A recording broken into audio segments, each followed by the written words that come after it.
2019 sebetulnya. 2019 kan aku baru pindah sini itu 2008 kalau nggak salah. 2008 aku pindah sini. Pertengahan 2019 itu Bu RW-nya kebetulan kan juga satu alumni sama aku di UM. Terus dia nunjuk, bisa nggak misalnya jadi ketua Pokja 3. Ketua Pokja 3 itu kan program kerjanya itu sandang pangan papan.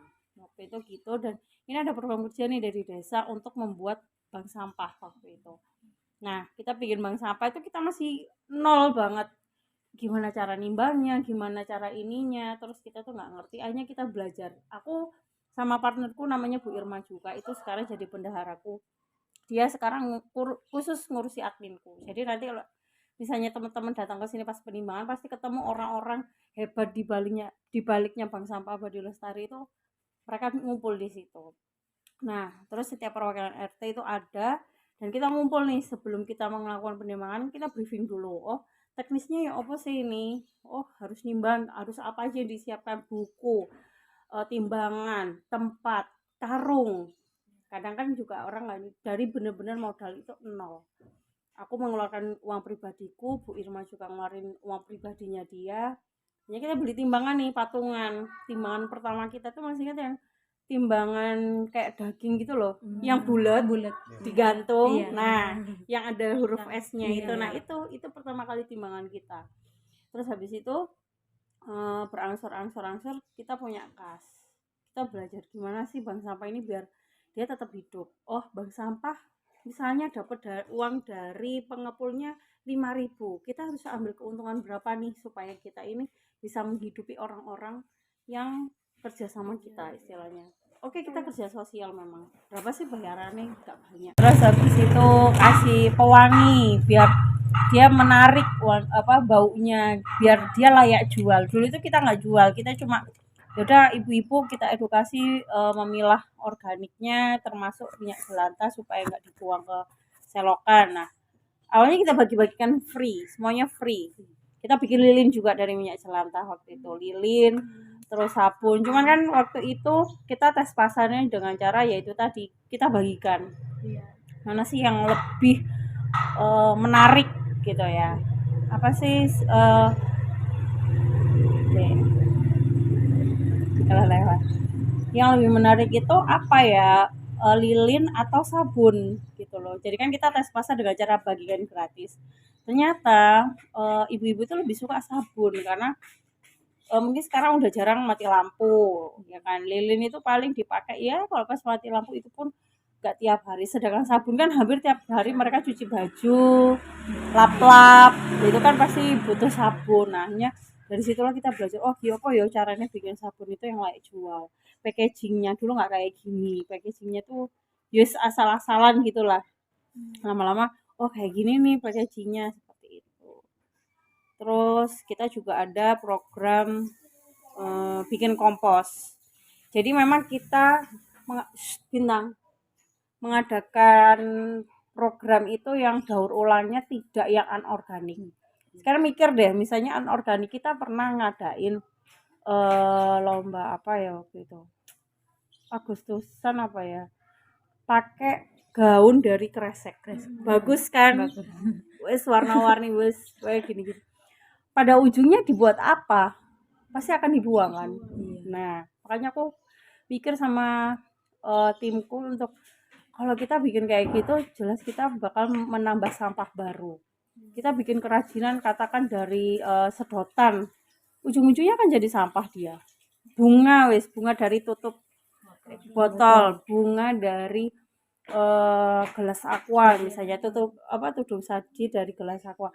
Minat pembeli orang dari beri masyarakatnya orang-orang untuk daur ulang itu rendah gitu loh. Harus yang pabrikan gitu loh, baru brandnya bagus nih, kayak Kertabumi, bank sampah Kertabumi itu ya, Kertabumi kalau nggak salah. Itu dia bikin, dia punya alat yang sangat bagus, dia bikin meja dari tutup botol karena mereka punya mesin presnya.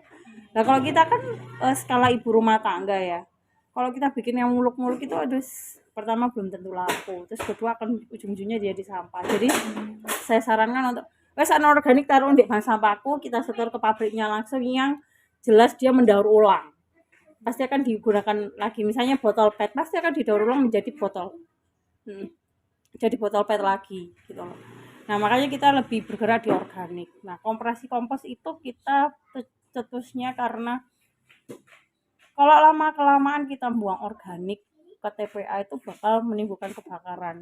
Bahkan di bulan ini aja, di bulan terakhir ini, 2 bulan terakhir ini sudah ada 31 TPA yang udah kebakaran. Karena apa? Itu tadi organik yang masuk di dalam kresek dan kita buang ke TPA. Makanya waktu itu aku pengen tetanggaku itu bergerak untuk memilah organik dan anorganik. Anorganiknya disetorkan setiap bulan, organiknya ditaruh di kompos. Nanti kita jalan-jalan ke situ ada komposter khusus 1 RT ini. Ada juga juglangan. Juglangan itu kayak tanah vasum kita gali dalam 1,5 meter, 2 meter, lebarnya juga 1,5 kali 1,5. Itu khusus untuk sisa masakan.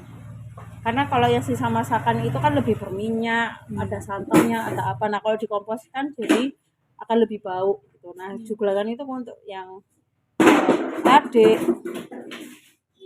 di atas, ayo main di atas.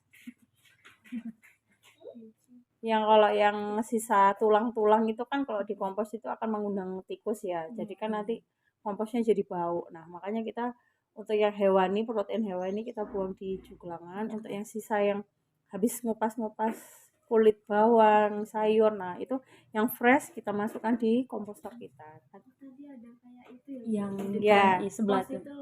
Iya yang ada betul itu juglangan kita. Gitu kira-kira hasil sabunnya seberapa gitu? Ini aku kemarin bikin nggak sampai liter kok, sekitar 600 ml minyak itu jadinya 9 kotak ini. 9 apa 19 ya? Nggak sampai 20 deh. Kita bikinnya 2 resep, kadang 450 ml, kadang 650 ml. Gitu. Jadi tergantung adanya minyaknya. Kalau misalnya nggak ada minyak kita nggak produksi. Jadi kita nggak akan memaksa orang, ayo bu harus minyak yang bening nih yang disetorkan kan kayak gitu. Jadi ya seadanya mereka. Jadi kita apa ya edukasinya pelan-pelan gitu. Kalau mereka adanya yang hitam yang bau ya apa. Kita juga ngumpulin kan ada pengepulnya sendiri untuk nanti akan disalurkan ke biodiesel.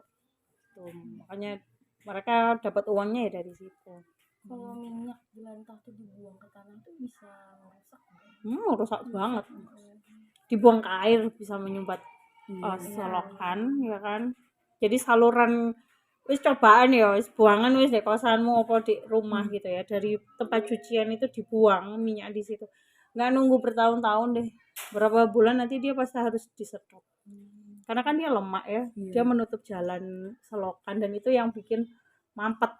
Nah, kenapa di tanah pun juga nggak boleh? Karena dia akan mencemari dan mengganggu kesuburan tanah. Makanya edukasinya jelantah ini aku kayak nggak berhenti gitu. Jangan dibuang bu, aku gitu. Karena masih banyak, kesuwen mbak tak buang aja, jangan. Nanti itu efeknya akan kesamaan sendiri kok, aku gitu. Nanti pasti selokanmu bakalan mampet, nggak usah tak omongin kok. Pasti kamu bakal nyedot gitu loh. Pasti harus bongkar sinknya, harus bongkar pipanya gitu. Jadi kan kalau kayak gini, ini loh kalau kamu nyetorin jelantah ke aku, kamu dapat uang. Kamu juga bisa dapat sabun. Misalnya nggak usah uang, aku tukar sabun ya nggak apa-apa, tak kasih sabun. Terus sesukanya habis masak minyak ikan dibuang ke tanah. Iya, makanya perannya kita ya di situ untuk edukasi mereka. Tapi tetap aja ya namanya orang ya kadang nggak semuanya terbuka betul sadar gitu lah. Teman-teman pasti lebih tahu lah nanti kalau misalnya KKN atau PKL kan ngerti sendiri ya di masyarakat itu kayak gimana.